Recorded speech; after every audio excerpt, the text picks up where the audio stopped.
മുൻ മുഖ്യമന്ത്രി പിണറായി വിജയന്റെ നവകേരള യാത്രയ്ക്കിടെ ആലപ്പുഴയിൽ KSU നേതാക്കളെ മുഖ്യമന്ത്രിയുടെ ഗൺമാൻ അടക്കമുള്ളവർ മർദ്ദിച്ച കേസ് പുനരന്വേഷിക്കാനായി പ്രത്യേക സംഘം രൂപീകരിച്ചു.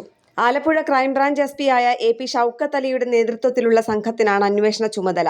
DYSP അടക്കം 5 ഉദ്യോഗസ്ഥരാണ് സംഘത്തിലുള്ളത്. 15 ദിവസത്തിനകം റിപ്പോർട്ട് നൽകണമെന്നാണ് ആവശ്യപ്പെട്ടിരിക്കുന്നത്. സത്യപ്രതിജ്ഞയ്ക്ക് ശേഷമുള്ള ആദ്യ മന്ത്രിസഭാ യോഗത്തിൽ തന്നെ പുനരന്വേഷണത്തിന് തീരുമാനിക്കുകയായിരുന്നു. ഗൺമാൻ അനിൽകുമാർ, സുരക്ഷാ ജീവനക്കാരൻ സന്ദീപ് എന്നിവരെ കുറ്റവിമുക്തരാക്കിയ ക്രൈംബ്രാഞ്ച് നടപടി തള്ളിയ ആലപ്പുഴ മജിസ്ട്രേറ്റ് കോടതി കേസിൽ പുനരന്വേഷണം നടത്താൻ 2024 നവംബർ 8 ഉത്തരവിട്ടിരുന്നു. എന്നാൽ കഴിഞ്ഞ സർക്കാർ ഇതിനുള്ള നടപടികൾ സ്വീകരിച്ചിരുന്നില്ല.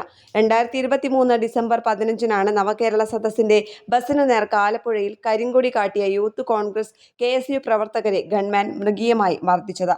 ഗൺമാൻമാർ ചെയ്തത് രക്ഷാപ്രവർത്തനമെന്നാണ് പിണറായി സർക്കാർ ന്യായീകരിച്ചത്. വലിയ വിവാദമായിരുന്നു ഇത്. KSU ജില്ലാ president AD Thomas, youth Congress സംസ്ഥാന സെക്രട്ടറി അജയ് ജുവൽ കുര്യാക്കോസ് എന്നിവർക്കാണ് ക്രൂരമർദ്ദനമേറ്റത്. ഇതിൽ AD തോമസ് ഇപ്പോൾ ആലപ്പുഴ മണ്ഡലത്തിൽ നിന്നുള്ള നിയുക്ത MLAയുമാണ്.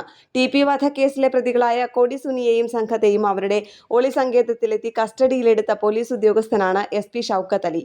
TP കേസുമായി ബന്ധപ്പെട്ട് തന്നെ CPM കോഴിക്കോട് ജില്ലാ സെക്രട്ടറി P മോഹനനെ നടുറോഡിൽ കാർ തടഞ്ഞ് അറസ്റ്റ് ചെയ്തതും ഇദ്ദേഹമായിരുന്നു. അന്വേഷണ ചുമതലയുള്ള SIT തലവൻ AP ഷൗക്കത്ത് അലി ആലപ്പുഴയിലെത്തി മർദ്ദനമേറ്റവരുടെ മൊഴി രേഖപ്പെടുത്തും.